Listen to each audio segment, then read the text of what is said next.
जाएगा, वैसा हो जाएगा, हिमालय हिलने लगेगा, भूकंप आ जाएगा, प्रकंप आ जाएगा, ये सब मूर्खता और प्रलाप है। एक आरएसएस की ये साजिश है। आरएसएस कभी भी इस देश में वंचितों के हितों के लिए उनके पक्ष में खड़े होकर बात नहीं कर सकती है। तो तांत्रिक विधि थोड़ी ना जातिगत जनगणना, पुनः करा लेंगे, पीछे वाली जेब में रखना, ऊपर बटन बंद रखना है, दिखे ना किसी को। इनकी सबसे ज्यादा जरूरत है उनके हक को समाप्त करें। तो ये आरएसएस की जो चाल है, नहीं तबाड़ी जी बिल्कुल कांग्रेस को श्वेत पर श्वेत दिए जा रहे हैं। गांव में आज भी एक रास्ता है, एकात्मता है, सामाजिकता, दुख सुख में खड़े होते हैं लोग। तबाड़ी जी गलत कह रहा हूँ क्या? अंग्रेजों ने डिवाइड एंड रूल की जो पॉलिसी लागू की थी वो विश्वनाथ प्रताप लेके आए। ये जातियों में बांटना चाहते समाज। नमस्कार दोस्तों, स्वागत है आपका। आप देख रहे हैं द भारत डिबेट। दोस्तों आज की डिबेट होने वाली है न्यूज एंकर अमिताभ अग्निहोत्री और कांग्रेस के प्रवक्ता डॉक्टर केवी त्रिपाठी के बीच में। दोस्तों आज की डिबेट जाति जनगणना और आरएसएस को लेके हो रही थी, जिसमें कांग्रेस का प्रवक्ता केवी त्रिपाठी का कहना यह था कि पिछड़ा और दलित को आरएसएस वाले ने दबा के रखा है। फिर अमिताभ अग्निहोत्री जी ने कांग्रेस प्रवक्ता की ऐसी क्लास लगाई है, उसे देखकर आपको काफी आनंद आने वाला है। दोस्तों आप लोगों से अनुरोध है कि वीडियो को अंत तक जरूर देखिएगा। चलिए मेन वीडियो को स्टार्ट करते हैं। चलिए शुरू करते हैं। देश में कितनी जातियां हैं और उनकी कितनी कितनी संख्या है उन जातियों के अधीन आने वाले लोगों की, इसका आंकड़ा सार्वजनिक हो जाने में ऐसा नहीं है कि गंगा जो है वो गंगोत्री की बजाय गंगा सागर से ऊपर पहाड़ पर चढ़ने लगेगी। ये नेताओं का ड्रामा है, इससे क्या फर्क पड़ेगा? गांव में सब लोग जानते हैं कितने घर किसके। गांव में गोली चल रही है क्या? ये फर्जी बातें हैं। ऐसा हो जाएगा, वैसा हो जाएगा, हिमालय हिलने लगेगा, भूकंप आ जाएगा, प्रकंप आ जाएगा, ये सब मूर्खतापूर्ण प्रलाप है। इसका क्या मतलब है? गांव में सब जानते हैं, किसी से पूछ लीजिए कितने घर किसके। वहां तो जातिगत जनगणना लोगों के ज़हन में, फिर भी सब साथ रह रहे हैं। ये कोई बहुत गुप्त तांत्रिक विधि थोड़ी ना जातिगत जनगणना, बोले ना करा लेंगे, लेकिन पीछे वाली जेब में रखना, ऊपर बटन बंद रखना है, दिखे ना किसी को। नहीं भाई, पता लग जाए तो क्या समस्या है, लगना भी चाहिए। 2024 के भारत में ऊंट की चोरी नेहुरे कोई जेब में रख के ऊंट ले जाता है, ले जा सकता है। और जो ऐसा सोच रहा है कि हम जेब में रख के ऊंट ले जाएंगे, मुझे लगता है फिर उसकी बुद्धि को प्रणाम करना चाहिए। ऊंट जाएगा तो सड़क से ही में जाएगा।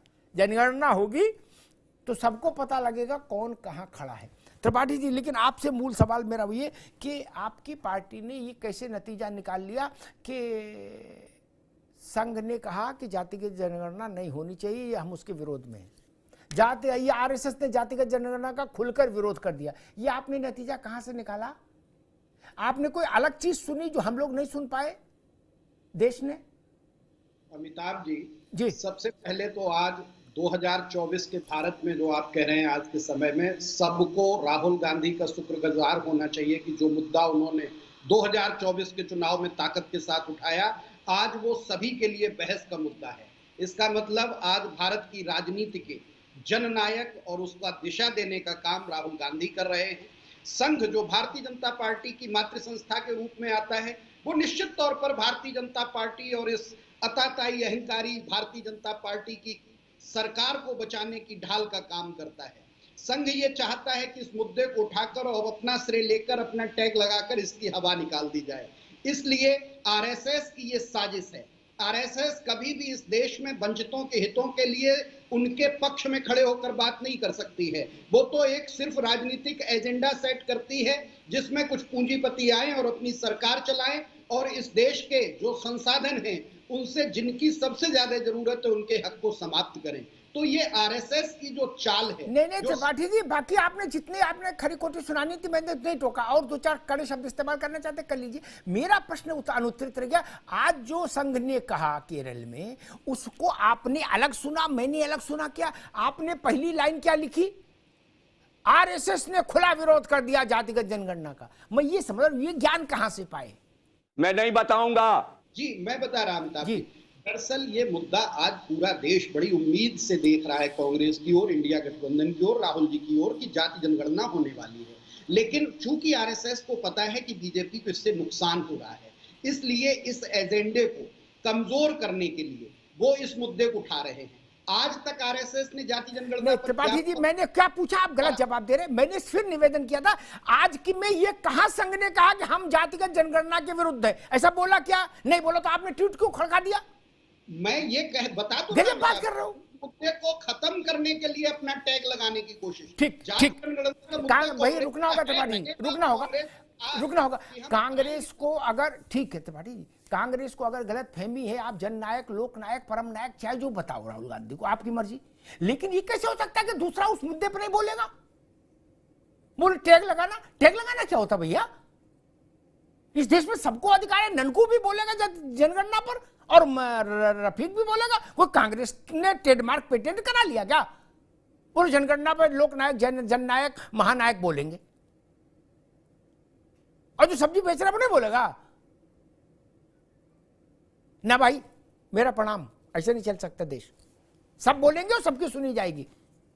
कांग्रेस, त्रिपाठी जी बिल्कुल कांग्रेस को श्रेय पर श्रेय दिए जा रहे हैं।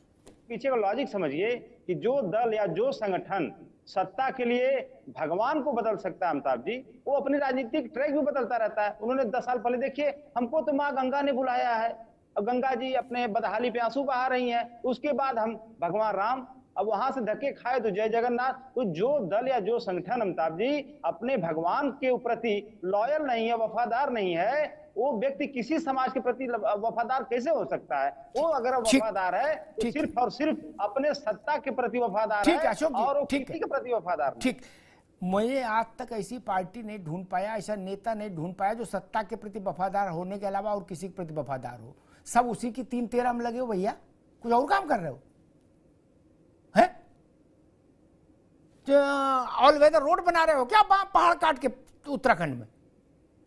सब इसी जुगाड़ में लगे हो कि प्रधानी से लेके और प्रधानमंत्री तक जहां जो मिल जाए वही लपको। राजनेताओं को इस मोह से बचना चाहिए कि अपने को वीतरागी वैरागी नहीं घोषित करना चाहिए। सब एक ही बाजार में खड़े हो, एक ही सा धंधा है, एक ही सी बात है। अगर आपको चुनाव से लेना देना, सत्ता से लेना देना नहीं, तो फिर चुनाव वाली पार्टी रजिस्ट्रेशन नहीं करानी चाहिए थी। देश की सेवा तो बिना पार्टी की भी हो सकती है त्रिपाठी जी। नहीं, लाखों लोग कर रहे हैं देश की अच्छी अच्छी सेवा, नेताओं से बेहतर सेवा कर रहे हैं। उन लोगों ने तो पार्टी नहीं बनाई। जो पार्टी बना रहे हैं उनको लाल बत्ती चाहिए, उनको घोड़ा गाड़ी चाहिए, उनको डंडा चाहिए, हुकूमत चाहिए। फिर ये मत कहिए कि नहीं हम तो सरसैया घाट पर राउटी लगा के रह रहे हैं। मैं ऐसे सब लोगों से असहमत हूं पूरी तरह सुजाता जी, विनम्रता के साथ, जो ये प्रचार करने की कोशिश करते हैं दबी जुबान से और चाहे खुल्लम खुल्ला कि नहीं जाति की गिनती का मतलब देश जातियों में खंड खंड हो जाएगा। नहीं, ये मूर्खतापूर्ण प्रपंच है, नहीं, इस स्वीकार नहीं। मैंने उदाहरण दिया, हिंदुस्तान में गांव में सबको पास ये आंकड़ा है, गांव में आज भी एक रास्ता है, एकात्मता है, सामाजिकता है, दुख सुख में खड़े होते हैं लोग। त्रिपाठी जी गलत कह रहा हूं क्या? दिल्ली मुंबई का आदमी एक दूसरे के दुख सुख में खड़ा होना हो, लेकिन गांव का आदमी खड़ा हो रहा है। वहां तो जाति उपजाति गोत्र तक आइडेंटिफाइड है। अशोक जी गलत तो नहीं कह रहा, सबको पता है, फिर भी आना जाना खाना सब है एक साथ। शहर में नहीं है, जाति पहचान नहीं है इतनी प्रखर जितनी गांव में। फिर शहर में क्या एकात्मता है? नहीं ना। एकजुटता है? नहीं ना। सारा मारामारी तो शहर में ही है। इसलिए ये तर्क फिजूल है। और जब आप ये कहते हो कि नहीं देश को जातियों में तोड़ने छोड़ने खोड़ने की षड्यंत्र साजिश और कड़े कड़े शब्द लाते हो, तो पिछड़े और दलित के मन में कहीं ये बात भी आती होगी कि मेरी गिनती पर ऐतराज क्यों? मेरी गिनती पर इतना बड़ा ऐतराज?